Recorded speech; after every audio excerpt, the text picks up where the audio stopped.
I'm Alex, I'm 20 years old, and I'm a writer. Basically, as long as I can remember, I've been reading, and as soon as I started reading, I started writing stories as well. At first, the stuff I was writing was basically just rip-offs of whatever I was reading at the time, like the story I wrote about a kid who goes to a magical boarding school in Scotland, so it wasn't a rip-off of Harry Potter. And then after that, I kind of started developing my own ideas, and basically being more creative with it, and I've been doing that ever since, as long as I can remember. I think there was never a specific moment that I knew that I wanted to be a writer, but everything I developed an interest in over the years, whatever it was, like television or movies or whatever, it always just kind of ended turning into writing somehow.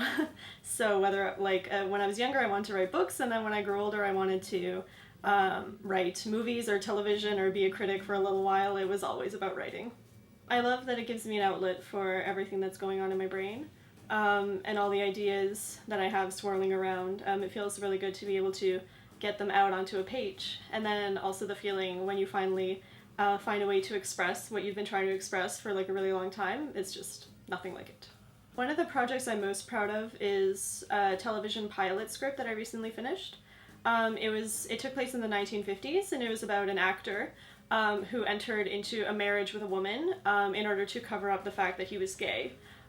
So I have an interest in old Hollywood, and it was always super interesting to me if you would like watch a movie with a famous actor and then go on their Wikipedia page, there would like so many times there would be a section about like their relationships and the secret relationships they were having, and a lot of the times they were having relationships with people of the same sex, and it was so interesting to me that this was such a common thing in Hollywood. Like, so many actors and actresses, you know, were gay or lesbian or bisexual or whatever, but it was something that never translated to the public perception of them at the time, and I just thought that was super interesting, and like what must have been going on with them inside that they had to hide such a major part of themselves. So the script turned out quite well, and I'm really happy with it, and I feel like I was able to kind of get a little bit of what was going on for the people at the time. I have been very influenced by a number of different writers. One of the first ones that comes to mind is Italo Calvino. He's an Italian writer who does short stories and novels with a bit of a science fiction slant, but it's hard to say that they're any one thing because he plays with so many different genres. And he also really plays with language in a way that I find really interesting. His works are never easy to define. They're kind of a little bit of everything. And then I also really like, as far as directors go, John Carpenter. I feel like he does the science fiction and horror stuff, which I love, but it's stuff that has a personality all its own, and that's what I think is the most important thing if you're creating anything, is just to make it your own, because that's the only thing that's going to set you apart from everyone else. If I could sit down for dinner with absolutely anyone and get the chance to pick their brain and talk to them, it would definitely be Lucille Ball. She is so inspiring to me, basically, in the way that even back in the 1950s, when, you know, women didn't necessarily have that much freedom socially or politically, she was in complete control of herself and her show and how she wanted to be presented.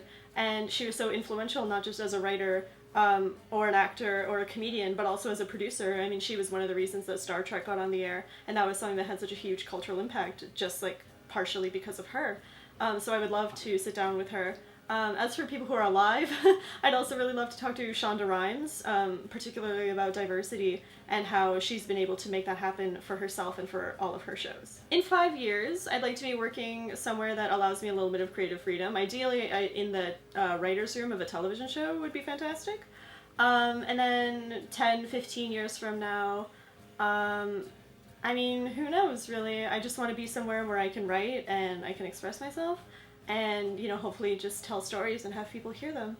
Ultimate career goal, I mean, I don't want to say Academy Award because that's cliche, and also because they don't give awards to science fiction and horror, but it would be really fantastic to just make something that people are going to remember.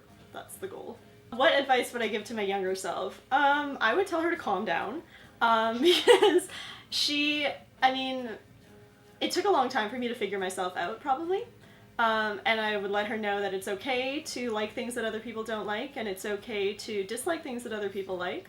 And that the sooner you can figure out what it is that you value, the sooner it is that you'll grow comfortable with it and you can be confident with that. I think that would be really great to tell a younger person. It's just that it's okay to like what you like and want what you want, and don't be nervous about it or shy about it or anything.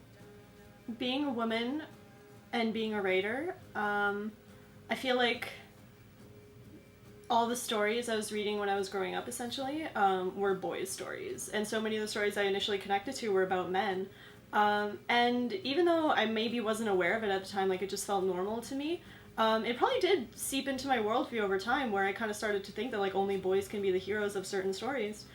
So I'd love to kind of just create or help create an environment where little girls don't have to feel that way anymore. They can have stories about them and not just about boys. My name's Alex, and I'm a real girl.